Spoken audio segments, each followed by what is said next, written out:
Stocks and shares का बड़ा interest आया और 17 साल की उम्र में 32 लाख रुपए का लॉस किया।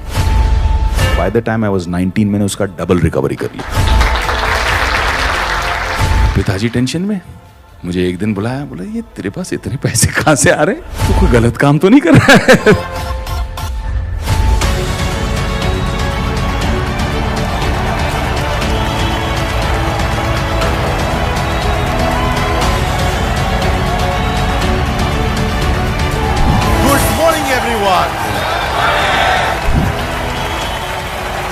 Thank you for all the love.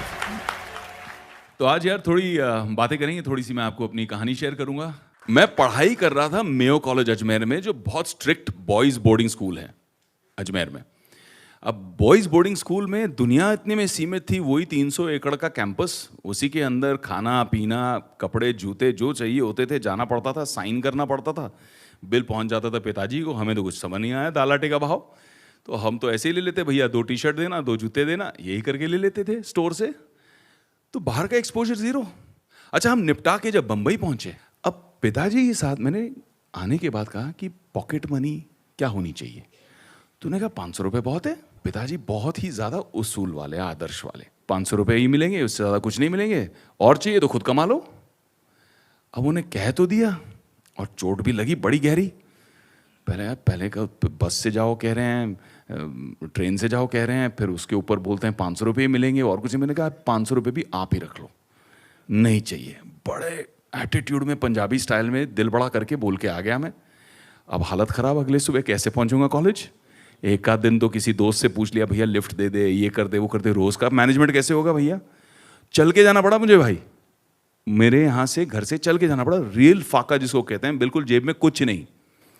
अब ऐसे में एक अपॉर्चुनिटी आई, किसी ने शो पे देखा, एक रेडियो प्लेज जो क्रिएट करती थी, उन्होंने कहा कि आपकी आवाज़ बहुत अच्छी है, आप एक्सप्रेशन बहुत अच्छा करते हो, आप रेडियो प्लेस करोगे क्या। मैंने कहा हाँ ज़रूर करेंगे। रेडियो प्लेस करने पहुंच गए, वहाँ किसी ने पूछा आप जिंगल्स करोगे, रेडियो के एड्स करोगे, तो मैंने कहा हाँ कर लेंगे। फिर किसी ने वहाँ से पूछा बड़ी अंग्रेज़ी फिल्में और सीरीज़ हिंदुस्तान आ रही हैं, आप उसकी हिंदी में डबिंग कर लोगे। मैंने कहा हाँ कर लेंगे। ये जो जिसने ये कहा उनका नाम था रॉनी स्क्रू वाला, जिन्होंने आगे चल के यूटीवी बनाई। और यूटीवी एक छोटी सी जगह होती थी जहाँ हम जाया करते थे, बेसमेंट के अंदर एक छोटा सा डबिंग स्टूडियो हुआ करता था, और जितनी आपकी पिक्चर हैं जुरासिक पार्क से लेके देखो देखो बड़ी चिपकली, वो सारा हम जाके वहाँ पे हिंदी में डबिंग करते थे।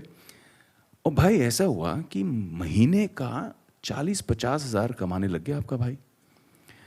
और मैंने अपना खुद का अकाउंट खोला सेपरेट, और बैंक अकाउंट के साथ में एटीएम कार्ड लिया। उस ज़माने में एटीएम कार्ड मतलब वाह वाह, मतलब स्टाइल होता था। एटीएम कार्ड टेबल पे निकाल के रखने का अलग ही मतलब फील होती थी, क्या बात है। अब पिताजी टेंशन में मुझे एक दिन बुलाया, बोला ये तेरे पास इतने पैसे कहाँ से आ रहे हैं, तू कोई गलत काम तो नहीं कर रहा है तुम।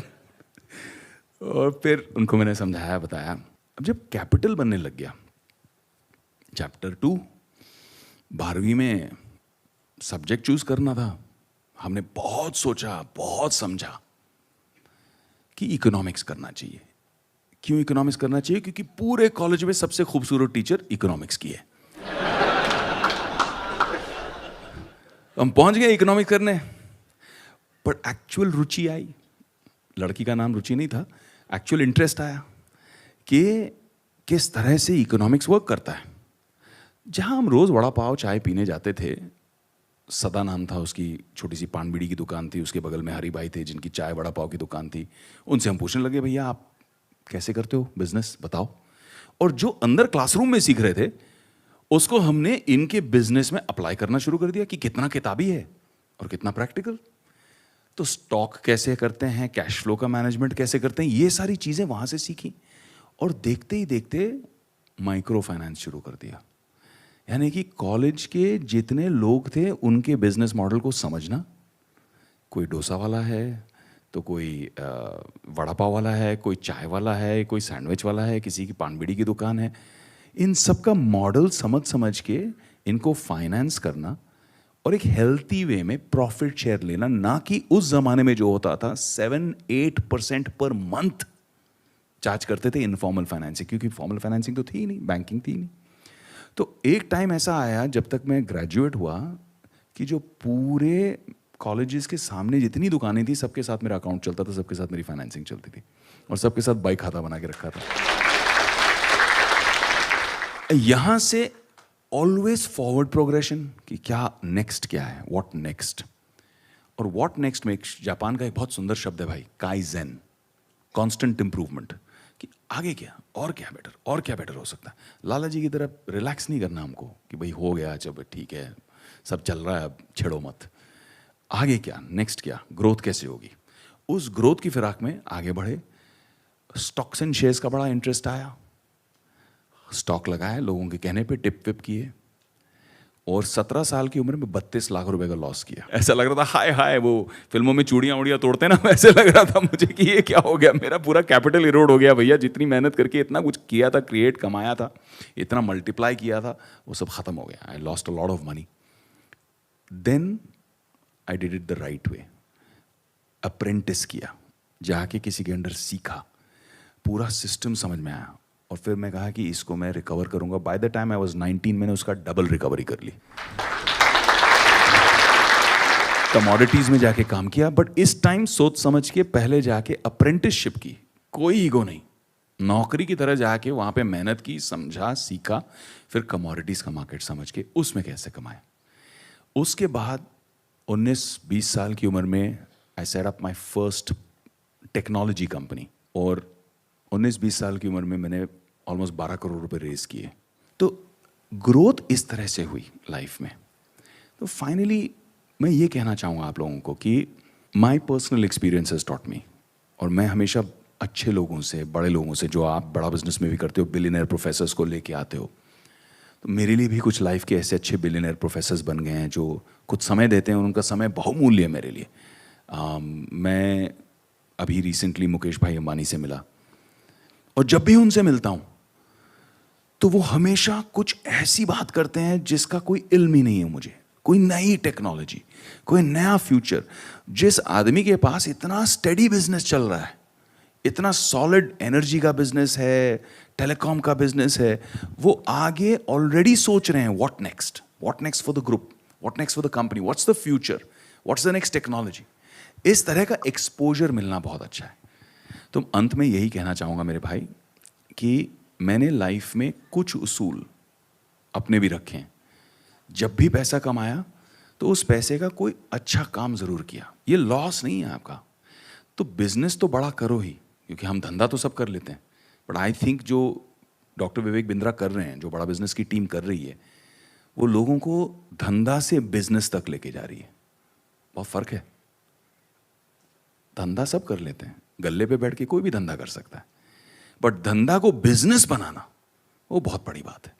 And that's why I support you, I believe you, because आप जब धंधा को बिजनेस करोगे, 1 लाख लोग जब धंधा से बिजनेस में ट्रांसफर करेंगे तो बिजनेस की ग्रोथ होगी, बिजनेस की ग्रोथ से एम्प्लॉयमेंट जनरेशन होगी, लोगों के घर बसेंगे, खाना मिलेगा लोगों को। तो it's actually a huge contribution to society. मैं हमेशा आपको यही कहता हूँ कि नए भारत का, नव भारत का जो निर्माण हो रहा है, उसमें आप बहुत बड़ा एक योगदान कर रहे हो, and I am very proud of you for that.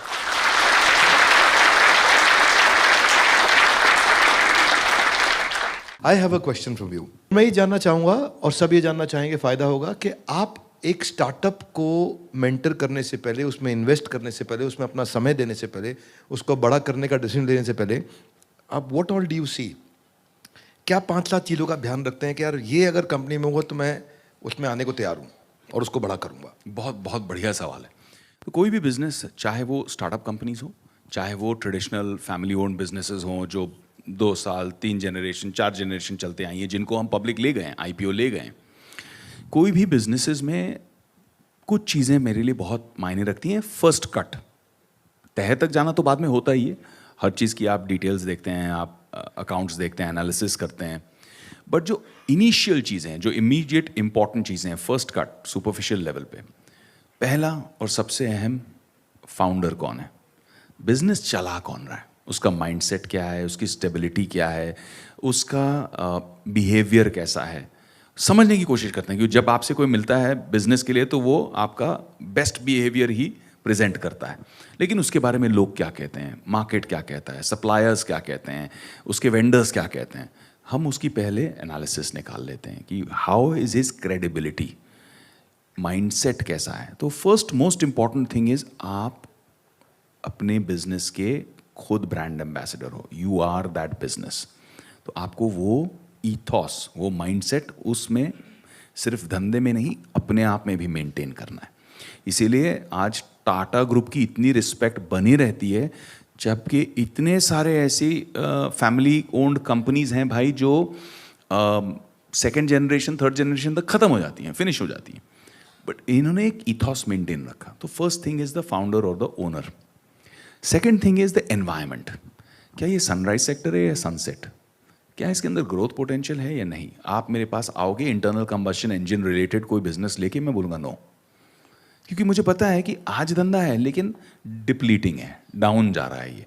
Sunrise क्या होगा, आप ईवी लेके आओगे, मैं बोलूँगा okay I am interested, because electric vehicles में पोटेंशियल अब बढ़ रहा है। सो you look eight whether the environment is right और नॉट। आप बोलोगे मैं हिंदी फिल्म में बना रहा हूँ और ब्राज़ील में शूट करूँगा ब्राज़ीलियन एक्टर्स के साथ में और ब्राज़ील में डिस्ट्रीब्यूट करूँगा, मैं बोलूँगा नो भैया, मार्केट ही नहीं है वहाँ पे। पायनियर करना होना, उसकी चांसेस पॉसिबिलिटीज 1% है। मैं वो 1% पे अपने इन्वेस्टर्स का रिस्क क्यों लूँगा? I will not put my name, my brand, my money, my investors money. So you look at the environment, that's the second thing. Founder, manager, founder, owner. Second, environment. The third is what are you solving? क्या pain point है? क्योंकि जहाँ pen point है वहाँ opportunity है। क्या pain point को आप सॉल्व कर रहे हो? क्या अपॉर्चुनिटी है जो आप क्रिएट कर रहे हो from that problem? How are you solving that problem and are you doing it better than what the existing solutions are? Is it better? Is it more scalable? Is it cheaper? Is it more qualitative? This actual value addition, actual value addition आप कर रहे हैं या नहीं कर रहे हैं, उसे हमें असेस करना है। I never go into anything that's pure trading based, कि यहाँ एक अपॉर्चुनिटी है, यहाँ से लिया, यहाँ पकड़ा दिया। No, anything that can be built and scaled. And the last and most important thing is, can it be scaled organically? Can it be scaled organically without the founder? कि कल को फाउंडर को कुछ हो गया तो ये धंधा अपने आप चलेगा या ये उसी पे टिका है? As an investor, I look at these few things.